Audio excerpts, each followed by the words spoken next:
Good evening, everyone, and happy Wednesday. I hope everybody is doing well today, February 11th, 2026. I am Sonja, and I am your host tonight on Prim and Proper Sports. I hope everyone is doing absolutely amazing.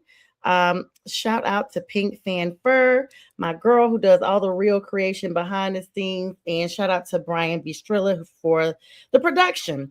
And thanks to all of you for always supporting. Please come on, say hello, drop your comments. I will read them on air as long as they are appropriate. And thank you guys for everything you've done for me this month. Still getting birthday wishes.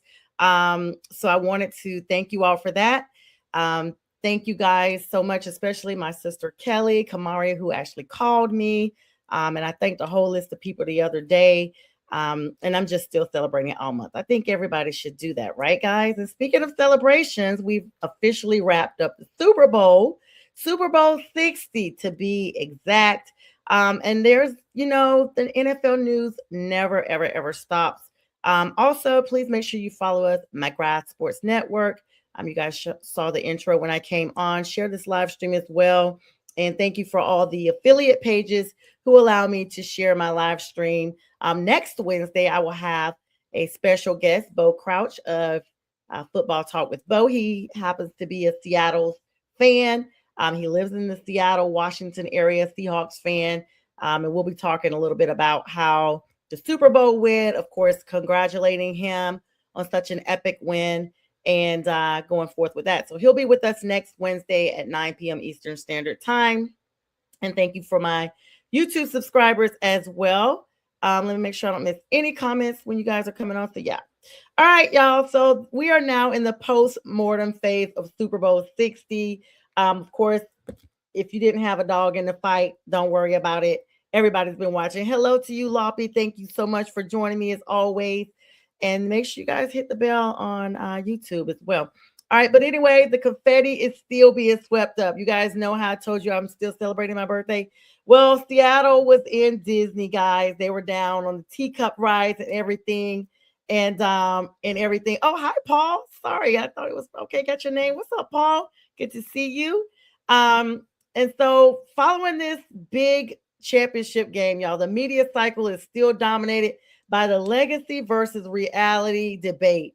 Now, this is dependent on the focus of the retirement rumors and things like that. We're hearing of players unfollowing teams, making like innuendo statements and things like that following the big game. But let's talk about some coaching hires right now. Tonight, as you know, since the football season is kind of phased out, we'll be talking a little bit of NBA news tonight and MLB news. And it's the Winter Olympics, guys. Winter Olympics kicked off right after Super Bowl. And so sports world is illuminated with all of that as well. All right. So the Cleveland Browns have officially hired Todd Monken as their 19th coach in franchise history.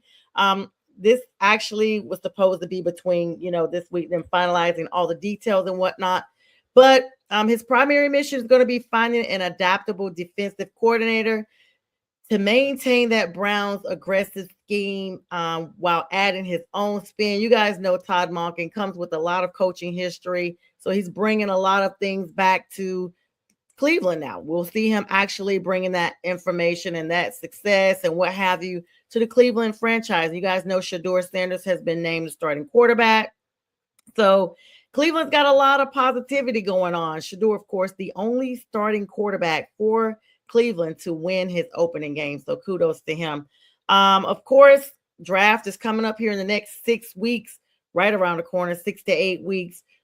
With him adding for the defensive coordinator, he's also going to be looking to get a good draft pick. They currently hold the number 6 and number 24 overall picks in the upcoming draft. You guys know sometimes people change those around, what have you, for certain players, picks, what have you. But right now they're number 6 and number 24, respectively. On February 10th, the Baltimore Ravens have officially hired Anthony Weaver as their new defensive coordinator under head coach Jess Minter. Of course, Weaver returns to Baltimore, where he played from 2002 to 2005. So a lot of Ravens fans feel like he has those home ties with the organization. And I love to see when players come back to their own team And coach, we saw it with Mike Vrabel, who still needs to get some congratulations for taking that Patriots team to the Super Bowl in his first year. Now, I know a lot of y'all are saying the Patriots really didn't play anybody. They played the NFC South for their games away this year, their games out, their non-divisional games. And then they just played their division. So it was kind of like, go figure, they would be where they were in the Super Bowl. They hadn't played any real competition. But I digress on that. Of course, we've seen it. So congratulations to Mike Vrabel still. But yeah, back to Coach Weaver. He's returning to Baltimore, played there, and he was actually the Dolphins defensive coordinator. So congratulations on him moving up north. He's going to move from the beach to the snow. Black Monday casualties, you guys know, is still a lot of continuation. We already know about the coachings that were eliminated. Pete Carroll, Jonathan Gannon, and Kevin Stefanski, who Kevin, of course, now is with the Atlanta Falcons. Still a lot of casualties from those fallouts, and hires are still forthcoming. So we'll keep up with that. I will say some little gossipy news here tonight. I'm not surprised, but I am surprised of how it went down. I am talking about Stephon Diggs and Cardi B, guys. They have unfollowed each other right after the game. And so not only did Stephon lose the Super Bowl, but even though Cardi spent $1.2 million on an after party she has set up, either way, if he won, if he lost, still was going to be an after party for Stephon Diggs. She didn't attend it, and neither did he, because he apparently had another one of his children's moms sitting with his mom at the game. And you guys can look it up. They're no longer together. So there's that. Cardi actually appeared with Bad Bunny on stage, and kudos to that couple. That couple that, if you guys watched the halftime, that couple really did get married. That was their wedding during Super Bowl 60. They had allegedly, well, actually, it's been proven, they sent out some wedding invites, and they actually invited Bad Bunny. And his team was like, yeah, we don't know you guys. And of course, he can't come, but can you hop on a Zoom with us? So they got on a Zoom, and they were like, listen, if you want to still do your wedding, this is what we'll do. You got to change your plans for your wedding. So they did. And what it was is they still got married, and Bad Bunny actually signed as their witness on their wedding license and their actual nuptials. So they will never forget their wedding day, and the entire world watched. And so they could go in the Guinness World Book of Records as most viewed wedding vows, the highest number of guests. Thousands at home, well, millions at home, thousands in the stands, and all of that thing. So there's that. And there you go. So we'll keep up with the NFL news as things go around. And hello to you, Jeffrey. Happy birthday to you. So glad to know you had a birthday today. I did not realize your birthday was literally a week after mine. So happy birthday. All right, let's talk about NBA, guys. We're segueing into the NBA trade deadline repercussions. First of all, let me give a shout out to my Charlotte Hornets, who have been going on the road all the time, doing what they need to do and getting it done. Of course, big fight broke out with them and the Pistons a couple of nights ago, but that is not stopping these Charlotte Hornets from balling all the way out. Kudos to those guys, my home team back in the Carolinas. All right, let's talk about trade deadline just passed on February 5th. And these games are a first look at some of our new look rosters. Blockbuster recap: Anthony Davis to the Wizards, of course, in a shocking move. Dallas sent AD to Washington. James Harden, who's still in the league after all this time, to the Cavs. Cleveland is the winner of the week for getting him, having moved Darius Garland and Lonzo Ball to acquire Harden. And they are currently on a 9-2 run as well. And the Pacers are debuting under their center, Ivica Zubac, acquired from the Clippers on February 10th, which was yesterday, guys. The Pacers did beat the Knicks 137-134. What a close call. In an overtime thriller led by Pascal Siakam. 30 points, y'all. 30 points for Siakam. And Andrew Nembhard, y'all know him, 24 points, 10 rebounds. Kudos to the Pacers beating the Knicks. You guys do know the Knicks are in the new leadership. They're on the new leadership. And the East is going to look different this year. Still got Jason Tatum recuperating from the ACL tear, and just a bunch of stuff going on in the East right now. The Magic did top the Bucks, the Black Bang leading the way, while Joel Embiid, actually Joel, y'all, he's well right now. Let's hope he stays healthy. He did sit out against the Blazers to rest his knee, but he's back. So yeah, you're right. Pascal can play. Absolutely right. And yes, thank you so much, Jeffrey. You are welcome. All right, let's talk about the Winter Olympic Games, y'all. And I will segue back on some of the other news. And this is going to be an abbreviated show tonight because it's just me. And y'all know when it's me, I usually do about 30, maybe 45 minutes. But I'm only here as long as y'all interact with me. So there's that. 2026 Winter Olympics, of course, Milan Cortina. Games are in full swing. This is day 3 through 5 right now. Ice dance, Michigan duo Madison Chalk and Evan Bates are the headlines to watch in the rhythm dance. Those guys are amazing. The alpine skiing men's team combined the downhill and the slalom took center stages on February 9th. That was just a couple of days ago. And the women's big air finals provided highlight reel footage on February 10th. So you guys, the winter games are here. It focuses a lot on skiing, things that happen during the winter. So just, catch that on NBC. They got everything going on in Peacock. No affiliation here, just letting you guys know. All right, spring training has begun for the MLB. All you baseball fans out there who have just been waiting on this time of year, it is here. Never fear. Pitchers and catchers is no longer the catchphrase right now. It's already happening. The Red Sox, the Giants, the Rangers, the Braves, the White Sox, and the Diamondbacks, pitchers and catchers all reported on yesterday. Today, the Astros, Phillies, Blue Jays, Tigers, Orioles, Cubs, and Reds have reported. The World Baseball Classic, the WBC. Since this is the WBC year, guys, many stars are reporting earlier, than usual to prepare for this tournament, creating a much more intense early camp atmosphere than usual. So it's going to be interesting to see, they're out there warming up already. I mean, to hear the word spring and a lot of the country still covered by snow is just funny to me. But it is warm in Atlanta. It is warm in the South right now. We actually had upper 60s and or lower 60s.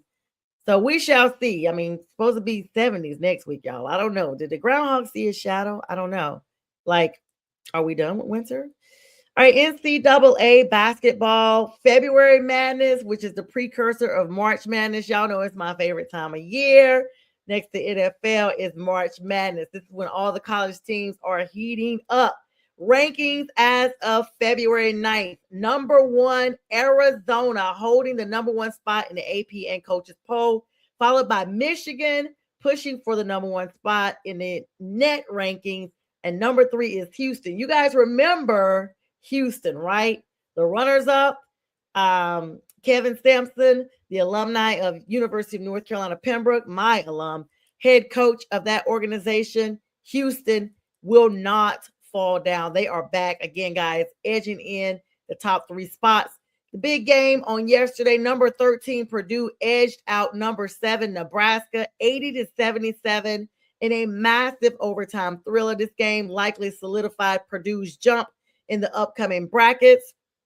And you got to really be thinking about how this is going to affect everybody else. Like we saw basically a change with the NCAA with football. You guys know the merger of the SEC and all the railroad rivalry. They brought all these teams in, and it made it super competitive for colleges to get to like playoff performances for collegiate games for football.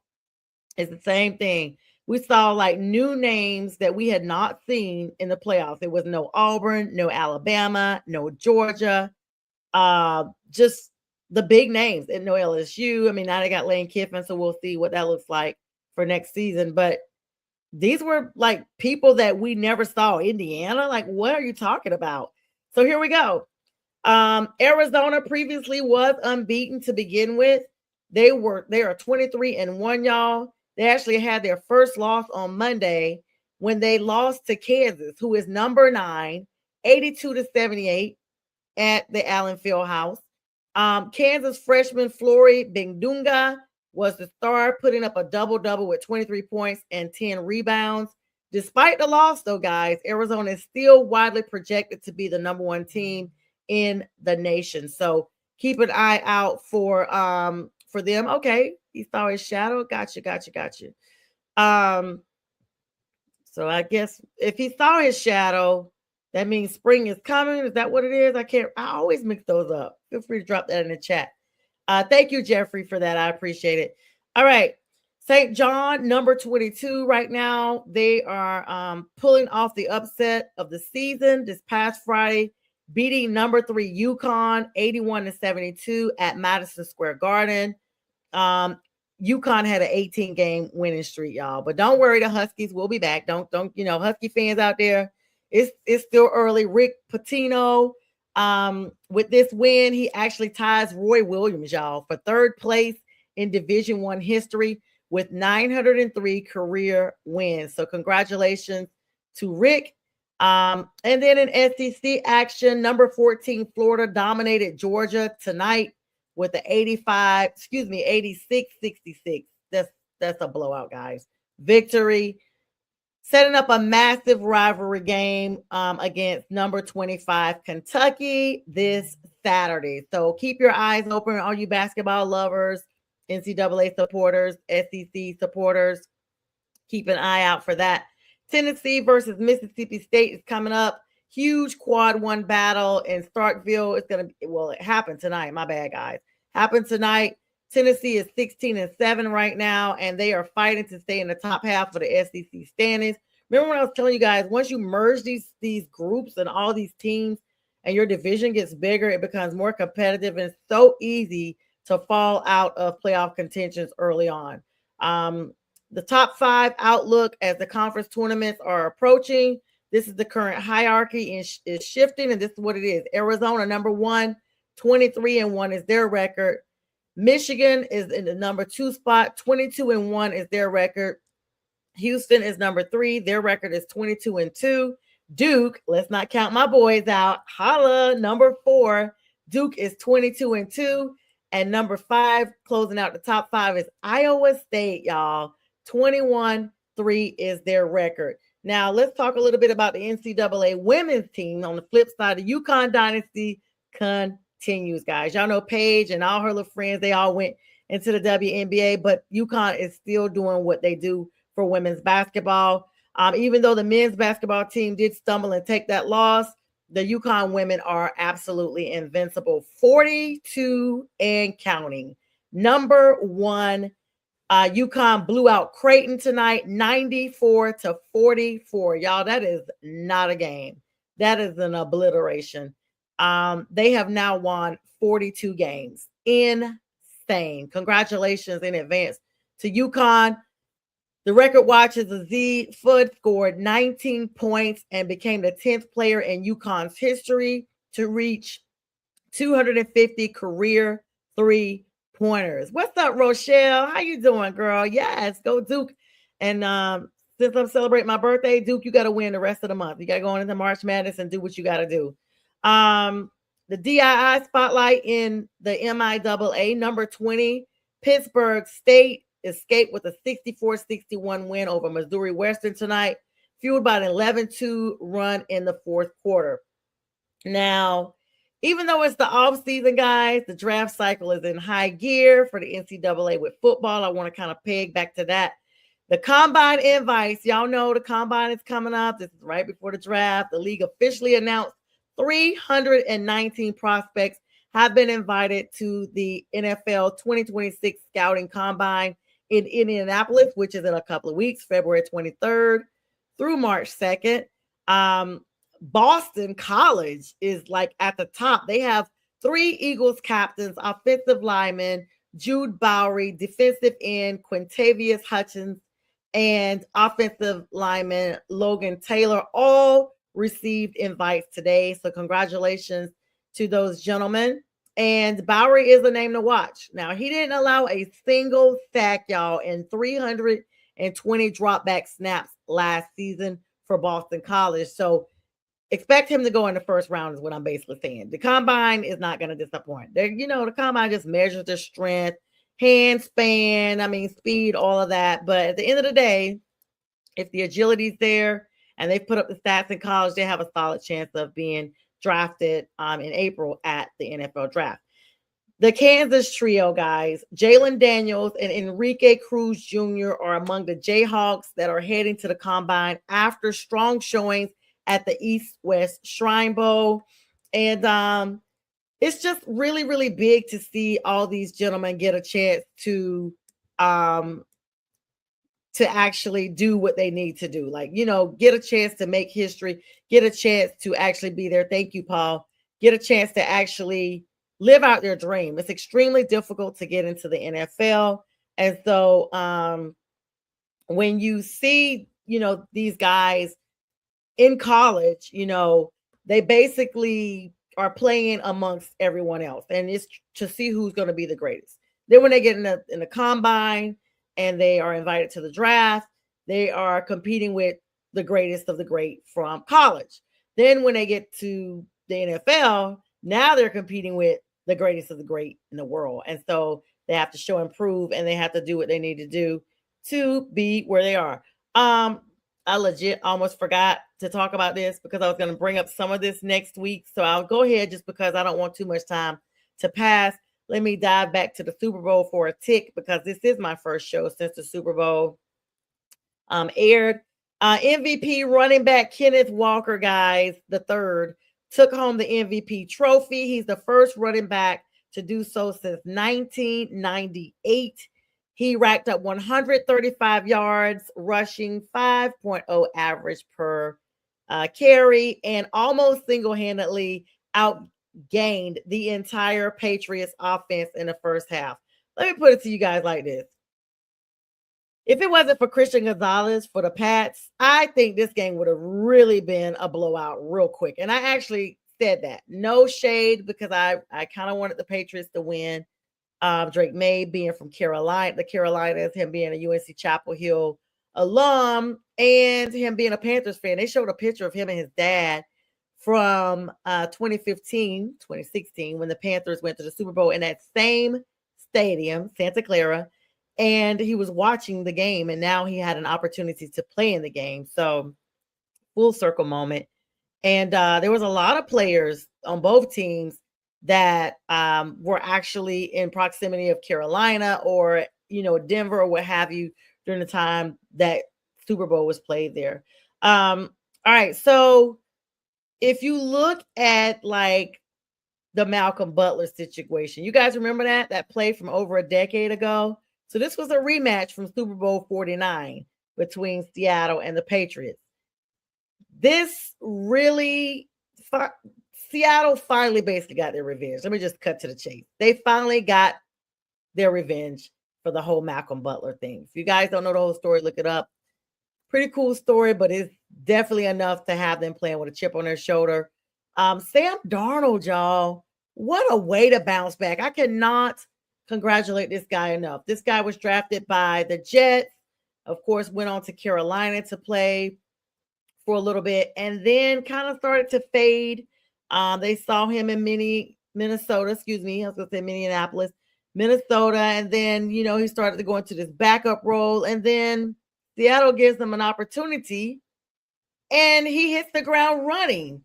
I am so happy for him because we so often see quarterbacks that are faded into the sunset, and as a result, they never come back to that starting position unless, say, for instance, someone gets hurt on another team and they're like a Joe Flacco. They come in for a little bit, but they're not the named starting quarterback. So kudos to Sam Darnold. Formerly a cast-off, he managed a clean game with a touchdown pass and solidifying his status as Super Bowl winning quarterback. He's the first person from the 2018 draft class to win a Super Bowl. If you guys can believe that. So congratulations to Sam Darnold. And it was just really ugly to say. I can't even think of a better word to describe it. It was horrible. It was horrific for Drake May. But he tried to hold his head. He was sacked so many times, guys. 6 times by that defensive Seattle front. And they just never let him out of sight. It was just like, where is your O-line? Where is anybody at this point? Because he literally was laid out so much. I was like, I guess he's just going to play the game laying down. But he hung in there, and considering he was playing with a banged up shoulder, you guys know it was like the 23rd game for them for the season. Everybody's pretty much hurt. But he took a hit during the Denver game, the AFC Championship game. It fell on his throwing shoulder, which he'd been having some severe problems with. So I'm just hoping he can bounce back and not require surgery or anything like that. But he played through it. And considering how many times he was sacked, I'm just glad to know that he made it all the way through. All right, guys, we're going to take a quick break here. Do not leave the area because I want you guys to have your phones out for QR codes. This is for Pearson Jones, my niece, who, of course, is doing her scholarship drive. You only have a few weeks left to donate. Of course, all monies she keeps are her monies. And if she raises the highest amount of money for her scholarship, she receives a matching scholarship from Delta Sigma Theta. This is for the Jabberwock Scholarship Contest that will take place on March 15th. 2026 at 3 p.m. in Greensboro, North Carolina. That's my niece. So you guys hang tight, get your QR codes, and thank you so much to everyone who's already donated. I'll be back in 1 minute. The God above made you a masterpiece. The vision is clearer, nearer. My God to thee, learn and to lean on his power. Your perspective can be sweet when circumstances are sour. I'm saying I can see the vision clearer. Your identity is waiting, and you feel that hope is fading. Just hold on, it's gonna be alright. Trust in God, stand firm and hold tight. It's like that, yeah, yeah. It's like that, yeah, yeah. Meditation, I'm searching for a peace that's not present. I'm searching for feelings of solitude, emotions that's pleasant. Treasure, what do you deem important versus essential? We put our heart and soul in every line behind instrumentals. Coincidental? I think not. God's plan from the very beginning. Create the type of music that make people think twice before sinning. Pleading, Holy Father, please forgive our trespasses. Confusing things we want for things we need in life, our must-haves. Selfish, inconsiderate, narcissistic people. Christ died for all the world, so there is power in Jesus. Issues happen, disagreements, dissensions, distortions. This fallen flesh, we still forget sometimes that God is our portion. Forcing, others won't cut it, nor manipulation. One thing that's very destructive is self-righteous behavior. Satan, he's crafty, throwing darts like Bailey Sand.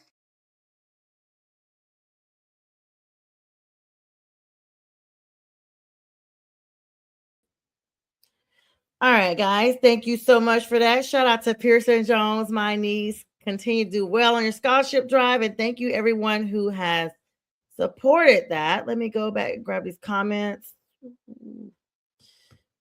Okay, Paul. Thank you so much for joining me. You're absolutely welcome. And thanks for always joining me when you can. You can watch the rest of it later on. All right. Jeffrey wants to talk about Rico Dowdle. So he says, I have a question. My birthday wishes they don't bring back Rico, the running back. You think we're going to bring him back to where him and Bryce Young could get us back into the playoffs and make our city famous, Super Bowl trophies? I love Rico, and I think he's the right weapon for the Carolinas to be in Panther Stadium. Yeah, so let's talk about that in just a minute.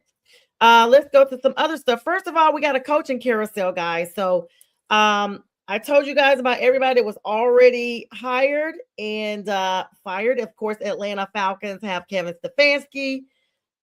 He's joined by a revitalized leadership group. Matt Ryan is president of football, and he brought him in. And Ian Cunningham has been named the general manager. The Baltimore Ravens, of course, I told you guys earlier on, have now Anthony Weaver as their DC under head coach Jesse Minter. The Tennessee Titans have given Robert Saleh another opportunity at head coaching, bringing in also Brian Daboll from the New York Giants as his OC. And Pittsburgh, guys, after Mike Tomlin stepped down in a stunning move, Mike McCarthy is now the head coach of the Pittsburgh Steelers. And I'm interested to know your thoughts. Of course, Aaron Rodgers was saying that he was hanging up his cleats. That's what was projected. Pittsburgh had only given him 1 year of a contract. And you guys remember they were teamed up in Green Bay. This is the thing. Aaron got Mike fired on his birthday in Green Bay. Now, he says the waters are calm after that. And of course, him and McCarthy talk like every week or whatever. But do they really? So, my question is, do you think that now Aaron Rodgers decides to negotiate for another contract and stay the quarterback of the Pittsburgh Steelers now that Mike McCarthy is the named coach? And if you don't know, Mike McCarthy is only going to be their fourth coach in the last like 50 years. Pittsburgh does not release their coaches, and their coaches are very loyal. Mike Tomlin, almost 20 years. He had 19 years and change with the organization. So that's going to be interesting. Let's talk about a little bit of Panthers news real quick. Jeffrey actually kind of gave me a little prolong here. After a breakout 25-26 season, the Panthers are opting for continuity, but adding veteran wisdom. Now, Darrell Bevel was hired today as an associate head coach, offensive specialist. This is a direct move to help Bryce Young enter a critical fourth season with a Super Bowl winning mind on staff. Now, you guys know that this was Bryce's make or break season, and he did not disappoint, y'all. Big maturation, over 3,000 yards this year. His passer rating went up, his interceptions went down. I think he had 23 touchdowns, only 11 interceptions this year compared to previous years. So he's gradually getting better. And he just was more calm. He was more calm and more in control. Even in the ugliest of situations, Bryce still managed to use his body in an advantageous way to avoid being sacked. He avoided the scramble. Everything you name it, he ran for his first downs. Bryce got it done. So they exercised the fifth-year option on him because they were debating on whether or not they were going to sign the contract because his rookie seasons are coming to a conclusion. But they were like, hey, we'll exercise the fifth-year option and see what he looks like next year, and then we will revisit. So the team did confirm that they are retaining Ejiro Evero, the defensive coordinator, despite him being heavily sought after. He went on like at least 3 or 4 interviews, y'all, with other organizations. They were heavily seeking him for their head coaching positions, et cetera, et cetera. But he's going to stay, and so is Brad Isaac, the offensive coordinator. So I'm so glad about that because we really needed those two guys to stay where they are. T-Mac, you guys know him, star rookie, AP NFL Offensive Rookie of the Year. And by the way, his jersey was out of stock for so long. If you guys know anything about me, you know I love the number 4. Birthday's on the 4th. And T-Mac wears number 4. So I just got a notification yesterday that his jersey was back in stock. And who went ahead and got it? Me, thanks to one of my classmates who gave me a gift card. And so I got a chance to use part of it at Fanatics for my jersey. So it has been shipped, and I will be wearing it probably on Wednesday or sometime soon. But congratulations to T-Mac. I'm looking for the Jalen Coker jersey too. So they got it in black, but I want it in blue. If anybody knows how I can get it in blue, please let me know. I got so many black jerseys. I really want a blue one. I have a Cam Newton jersey, of course. My Bryce jersey is black. It's like the only jerseys I saw that were blue was Xavier Legette, and I have not decided about whether or not I'm going to get that jersey, but definitely want Coker's. Of course, had Coker's dad, Jamal, on my podcast a few weeks ago, literally like right before the Panthers playoff game. So I want the Coker jersey. So Jamal, if you're listening, because I know you do subscribe, please let me know, because I know you had a gang of jerseys at your house. Please let me know if you just got those customized or what, and what I need to pay you guys to get me a blue one as well. Luke Kuechly, guys. Luke Kuechly, officially named to the Pro Football Hall of Fame last week. There was some contention on whether or not this was his first ballot or if last year was. I'm a little bit of bittersweet because his best friend, Greg Olsen, you guys know we called him assault and battery, actually lost his brother the same day that Luke was actually inducted. Of course, that ceremony will be in Canton in August, but he said he would have been right by his side had he known, but he was in the hospital with his brother, who unfortunately passed away. So our condolences to Greg Olson. Rico Dowdle, Jeffrey brought him up. He's hitting the free agency. After a second straight 1,000-yard season, you guys know he came from Dallas. We always said, hey, thank you, Dallas, for Rico Dowdle. But he's just not happy with being a co-player with Chuba Hubbard. You guys know we kind of alternated between both of them. Dowdle got us out of some really big situations, and I really feel like a lot of game wins came because of him actually being on our squad. I think he illuminated Chuba because Chuba had been there for a little bit, and some of his performance was not up to standard as if I would have liked to see, or some Panthers fans. And sometimes, a little competition forces you to just really show up and show out. So him being there showed Chuba up so that he could show us just how well he did. But Rico even played through injuries. So I really wish they would bring Rico back. That's my thoughts on it. Even though he's already verbalized that he wants to go to a team where he's number one and basically the only one. So, as I always say, the verdict is still out on that. Let's talk a little bit about another NFC South team, the Atlanta Falcons. Trench warfare era has begun under a new regime for them. Their new general manager, of course, Ian Cunningham, emphasized a couple of days ago, he did this big conference, that the team will be building through the trenches, y'all. Citing Seattle's Super Bowl win as a blueprint. Okay, guys, like for real. Really? You're citing Seattle Super Bowl as your catalyst for coming up through the trenches. All right, we'll see. The South is going to be really competitive. There's some impending free agents with Atlanta. The biggest headline is Kyle Pitts. Falcons have until March the 3rd to decide on whether or not they're going to franchise tag him. It's going to be approximately $16 million if they do so. Other names that have been coming up in that same talk are Tyler Algier and Caden Ellis. And let's be clear, the Falcons need to keep all of them. So I'm not sure what that looks like. Of course, they got the leadership reorganization beyond the field. Greg Beatles was promoted to their CEO, and the team also promoted 4 new officers to streamline their business operations. So we'll see. I do want to talk to you guys because the South is going to be competitive. New Orleans with Tyler Shuck and just the maturation of that team under their new head coach from the Lions, no doubt. The Bucks will be looking to bounce back because they cleaned house. The only person left down there that's still the same as Todd Bowles.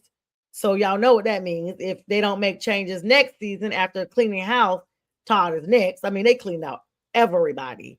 So they're going to be looking to bounce back. Of course, my Panthers are definitely looking to not have to look for a 3-way tie to win the division.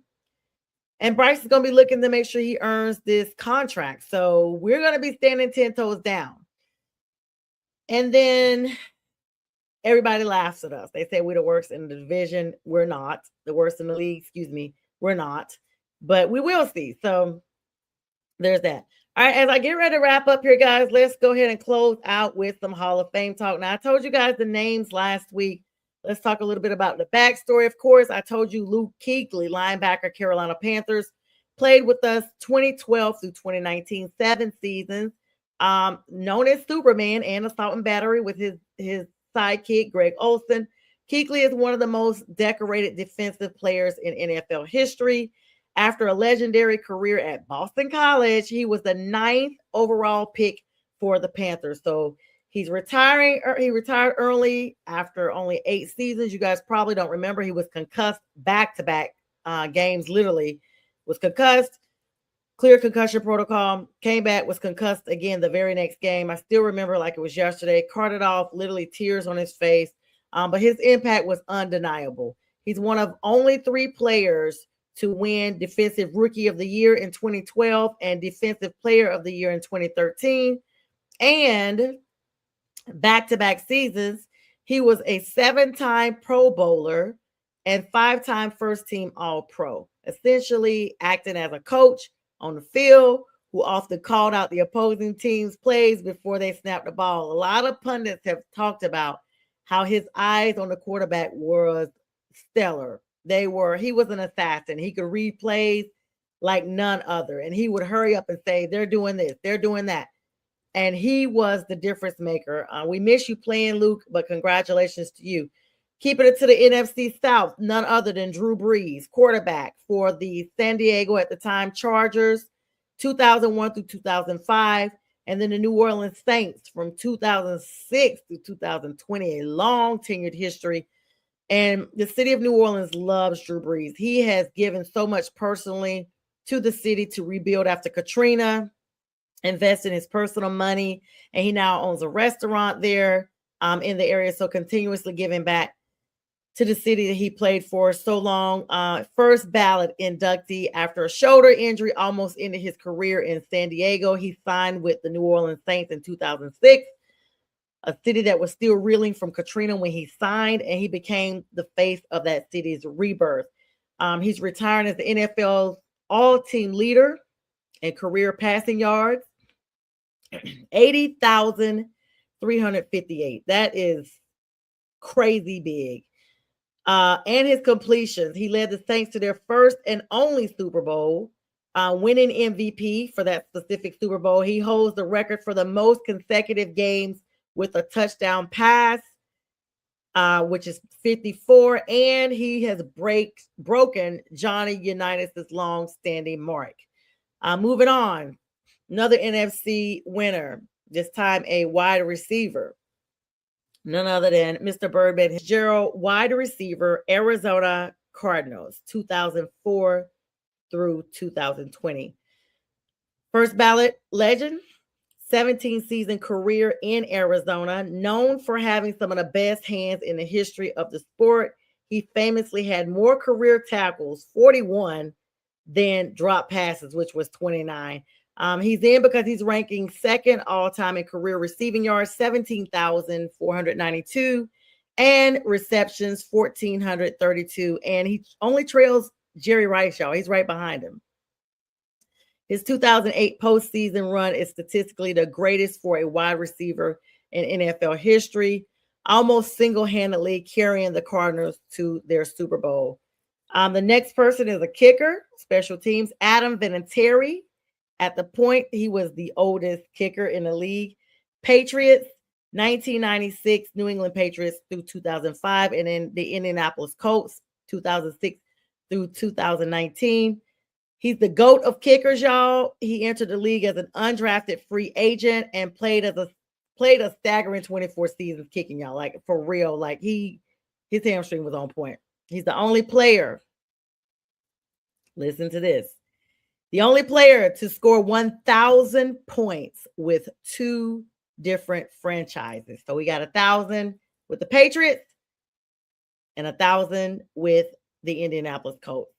He's in because he's the all-time leading scorer, 2,673 points in kicks, y'all, in kicks.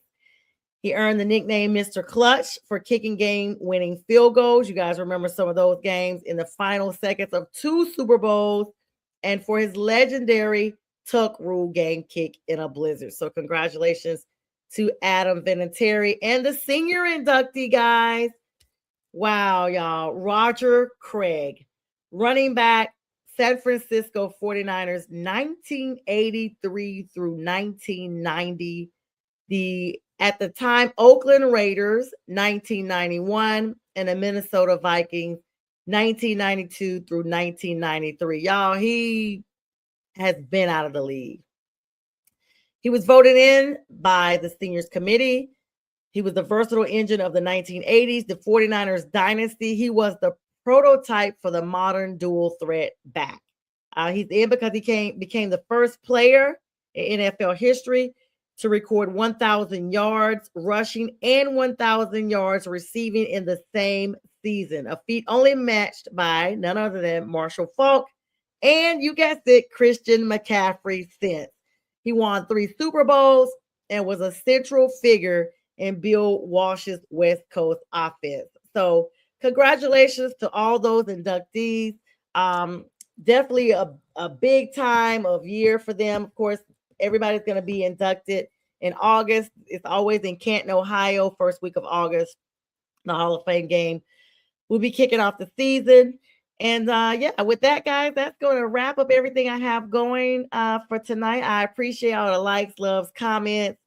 Thank you to Jeffrey. Thank you to Paul. Thank you to Rochelle. And all of you who watched and didn't comment. I just appreciate the viewership. I hope everyone has an amazing day. If you came on late, this show will re air at 2 a.m. Eastern Standard Time tomorrow, February 12th. And other than that, I will see you guys on Friday. It'll be Friday with the fellas, myself, J Train, B Strella, and you never know who else may stop by. And with that, guys, I bid everybody a good night. Y'all be blessed and take care. All right.